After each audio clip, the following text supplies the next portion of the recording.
Your sister gave me everything I ever wanted, my dad said. She built a real family legacy. My son went still.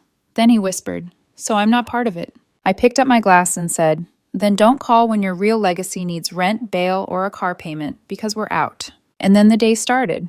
Fake happy, fake smiles, fake hugs, fake toast. My parents were celebrating 30 years of marriage, which is impressive if you ignore the part where they spent at least 20 of those years resenting each other and blaming me, or my sister, for everything they didn't get out of life. The event was held at this over-the-top banquet hall my sister insisted on. Big chandeliers, ice sculpture, rented string quartet, none of which she paid for. Of course, that was me. I paid for all of it, because my parents asked, and they knew I'd say yes. Not for them. I don't owe them anything. But for Ethan, my son, my husband's son. He's 8 now, sweet, quiet, and painfully observant. And the only reason I still try to keep the illusion of family together. My husband died 3 years ago. Car accident. No time for goodbyes. Ethan was 5, and he still remembers the way the police officer knocked on the door. Kyung. I didn't adopt Ethan legally. We never had time. But he's mine, always has been. But my parents never saw it that way. They still call him Nick's boy, like I'm just babysitting until someone else steps in. My sister Lindsay calls him the kid. Her own kids? Spoiled, ungrateful, wild, but golden according to everyone at that party. Ethan was sitting next to me, dressed in the tiny gray blazer I bought him. He tugged at the sleeves nervously every time someone stared too long. My dad stood up to give a toast halfway through the dinner. I wasn't expecting fireworks, just the usual rambling speech and a few inside jokes no one understood. But then he lifted his glass and said it. Your sister gave me everything I ever wanted. She built a real family legacy. It was quiet for a second. I thought maybe I'd misheard. Then Lindsay beamed, and everyone clapped. Ethan froze. He didn't look at me, didn't blink. Just sat there blinking way too fast, like he was trying to make the whole room go away. My dad kept talking. Something about Lindsay's perfect marriage, her amazing kids, how she took care of them when they got sick, how she moved back home when money got tight, glossing over the fact that I paid her rent for 2 years, covered her utilities, bought her car, paid for my nephew's braces and my niece's summer camp. She built a real family legacy. My mom nodded like it was true, like I hadn't raised Ethan alone for 3 years while holding down a full-time job and managing their prescriptions because someone had to remember their health plans. I leaned down to Ethan and whispered that we'd leave soon. He turned to me slowly, eyes wide and glassy. So I'm not part of it? I didn't answer right away. My hands were shaking, but when the clapping died down and people started going back to their dry chicken and wine, I picked up my glass and stood up. Then don't call when your real legacy needs rent, bail, or a car payment, because we're out. I didn't raise my voice. I didn't need to. Every word landed like a dropped plate. Lindsay turned red. My dad stared like I'd just spoken in another language. I looked at Ethan and nodded toward the door. We left before dessert, and that was the beginning. The night my family clapped for the wrong person, and I finally stopped pretending not to notice. What happened after that? That was just the start. We didn't go home right away. I drove for almost an hour with no real direction, just following the road, while Ethan stared out the window and didn't say a word. I didn't cry, not yet. I kept replaying my dad's toast over and over like a bad voicemail I couldn't delete. Your sister gave me everything I ever wanted. She built a real family legacy. Legacy. Funny word for someone who has never paid for her own health insurance. Eventually, I pulled into the parking lot of a 24-hour diner just off the highway. It was mostly empty, except for a trucker and an older couple sharing pancakes. Ethan looked exhausted, but I knew we needed space. And waffles. He ordered the strawberry kind and barely touched them. I kept trying to figure out how to say what I needed to say without making it worse. But he got there first.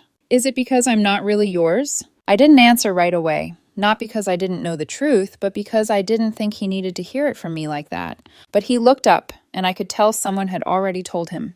Maybe not in those exact words, but they'd hinted enough for an 8-year-old to piece it together. I told him the truth, that he was mine. Always. That blood doesn't decide who shows up in the middle of the night with a thermometer and a trash can when you're throwing up. That blood doesn't sit through every parent-teacher conference and hold your hand during dentist appointments. That blood didn't stay when things got ugly. He just nodded. Didn't cry. That's what broke me. 2 days after the party, I got a call from my mom. She started with, "You embarrassed us in front of everyone." Didn't ask about Ethan. Didn't mention the fact that my father basically erased him in front of 100 people. She said I was dramatic, said I hurt Lindsay's feelings. Then she asked for money. I don't even think she realized what she was doing.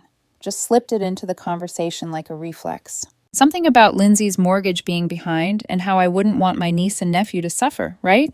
I didn't yell. I didn't argue. I just said no. First time in my life, I said no to them without guilt. My mom hung up without saying goodbye. That same week, I got a bill forwarded to my address. Lindsay had used my card again. I'd forgotten to remove it from one of her saved accounts. A private school lunch app for her kids. $26. Not much, but I froze when I saw it. It was like finding someone still in your house after you'd locked the door. I canceled the card. The next morning, Ethan asked me if I hated Grandma and Grandpa now. I said no. I said I just finally believed them. I told him we were going to start packing. He looked confused. Packing for what?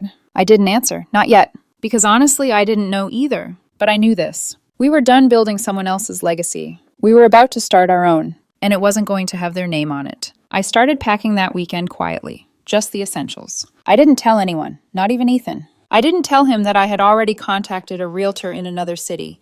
I didn't know exactly where we'd end up, just that it had to be far enough that no one could drop by or send their kids over just until Friday. The last thing I packed that day was a photo of Nick holding Ethan at the beach.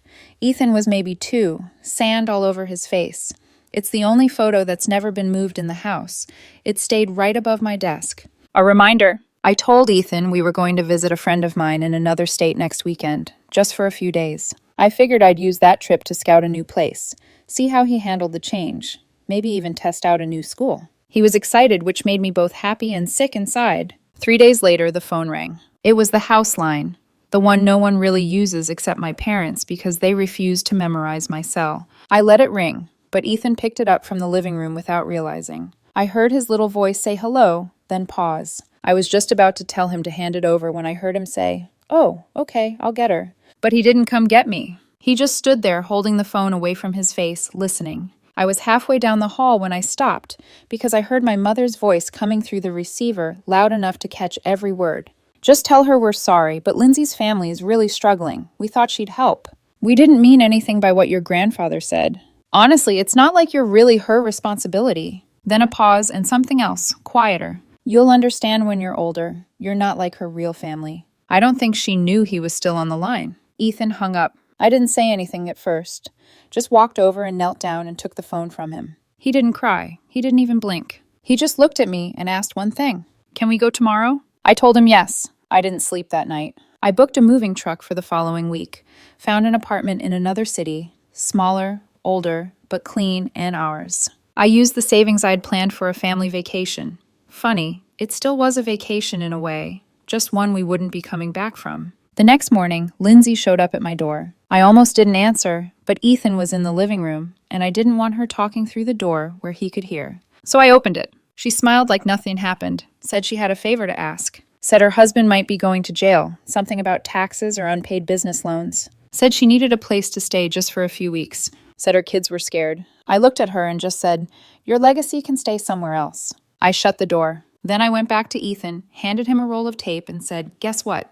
We're moving." He looked at me for a second, then smiled. That was the first real smile I'd seen on him in weeks. And I hadn't even told him the best part yet, because the apartment I found, it came with a surprise. A piano, an old upright in the corner of the living room, the exact thing Ethan had been asking for on every birthday since he turned 6. We left on a Wednesday morning. I told Ethan we were going on an adventure. He wore his blue hoodie and carried the backpack he packed himself. 3 books, a stuffed fox, and a flashlight just in case. The moving truck pulled out ahead of us, and we followed in my car with the windows down. I didn't even leave a note. We got to the new place by late afternoon. It wasn't big, 2 bedrooms, thin walls, peeling paint in one corner of the kitchen, but it felt like breathing after holding it in for 3 years. Ethan ran straight to the piano the second we walked in. It was dusty and out of tune, but he touched the keys like he was waking something up. I'd never seen him that quiet and that alive at the same time. That first night, we ate frozen pizza on the floor. No furniture yet, just boxes and blankets. He fell asleep in his sleeping bag with a book on his chest. I sat next to him for a long time, just listening to nothing. No phones ringing, no one asking for favors. Then it started, the texts, the missed calls. My mom, then Lindsay, then my dad. All in the same tone, confused outrage. "Where are you? What is this about? You can't just leave." But I could, and I did. A week after we left, I got a voicemail from Lindsay. I didn't listen to the whole thing, just enough to hear her crying. Something about losing the house. My dad had co-signed her mortgage without telling anyone, and apparently it caught up fast. She said she didn't have anywhere to go. Said I was being cruel. That same day, my mom sent a message asking if Ethan would like to come visit. I didn't respond. Then came the kicker. My dad called from a new number. I picked up not realizing it was him. The first thing he said, "You always had to make everything harder." I almost laughed, but then he said it again, slower this time. "Your sister's going through hell and you're hiding. You want to raise someone else's kid and pretend he's your legacy? That's not family, Lillian. That's fantasy." Ethan was sitting at the piano again, pressing random keys like a code he was trying to crack. I watched him for a second before answering.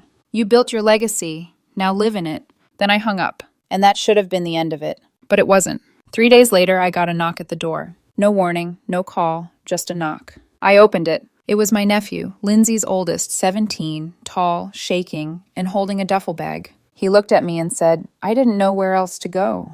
And that's when I realized the walls weren't just cracking. They were collapsing. Not mine. For a few seconds, I couldn't speak. He stood there, lanky and pale, eyes red like he hadn't slept in days. I'd last seen him at the anniversary party, sitting at the kids' table and barely glancing at me or Ethan.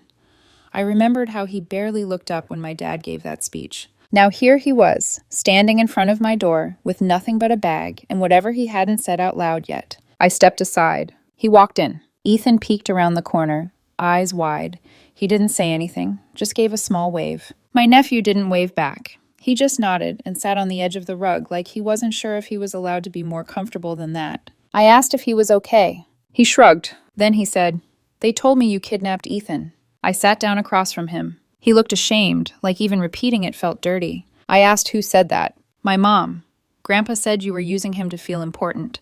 Said he wasn't even yours and you'd crack eventually." I didn't respond. I didn't need to. Then he reached into his hoodie pocket and pulled out his phone, clicked a few buttons, handed it to me. The screen was lit up with texts, dozens of them, from my sister, from my mom, from their friends. All of it the same flavor, how I had snapped, how I was manipulating a child, how I'd stolen what wasn't mine. Even a line from my dad. "She's always been jealous of Lindsay. Let her play house. She'll fail eventually." I gave him the phone back. He looked at me and said, "But I don't think you failed."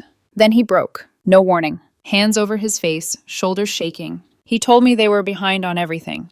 Power got cut last week. His dad took off, and Lindsay had tried to sell his gaming console for gas money. He hadn't eaten a full meal in 2 days. Ethan walked over, sat next to him, and offered a cookie. Neither of them said anything after that. I made dinner. Real food, nothing frozen. I didn't ask how long he'd stay. I just set up a blanket on the couch and left the door open in case he needed to talk again. That night, after they'd both gone to bed, I sat at the kitchen table and stared at the list I'd made the week we moved in. A list of people I would no longer allow to use me. Every name still made sense, but now there was something else. I wasn't building a legacy like they wanted. Not with forced family portraits and party speeches and generational guilt. Something was happening here. It started with me and Ethan. Now there were 2 boys sleeping under my roof. Only one of them was technically mine, but both of them were safe. And that's when I realized I wasn't done yet, because the collapse had only just begun. And the next knock at the door wasn't going to be a surprise. I didn't expect her to show up herself. It was a week later. Cold morning. Sky the color of steel. I was making pancakes while the boys were still asleep. Ethan had started calling my nephew Gio, short for Giovanni, even though his name was just plain Joe, and it somehow stuck. He didn't correct it. He even signed his school form that way. The 3 of us had started to form a rhythm. A weird, makeshift rhythm. But it worked. I found a local therapist for both of them. Signed Gio up at the high school. He didn't argue. I think part of him wanted structure. The other part just wanted a door that locked. And then she came. I heard the car before I saw her. Same SUV I'd helped her make payments on 2 years ago. She parked crooked in the visitor spot and stormed up the walkway like she was walking into a courtroom. I opened the door before she knocked. Lindsay looked thinner, but not in a healthy way. Hair messy, bags under her eyes. I didn't say a word. She didn't wait for an invite. She walked in, looked around like she was cataloging everything I owned, and said, "You really think you're better than me now?" I closed the door, leaned against it, and said nothing. She paced once across the living room, eyes landing on the folded blanket on the couch, the piano, the 2 pairs of kid-sized sneakers by the door. "You have my son." I told her he showed up on his own. Told her I fed him, gave him a warm bed, and didn't ask for anything back. She started crying. The kind of crying that doesn't ask for sympathy. Just confirmation that someone else made her this way. Then she said it. Mom and Dad are selling the house. They're broke. You ruined everything.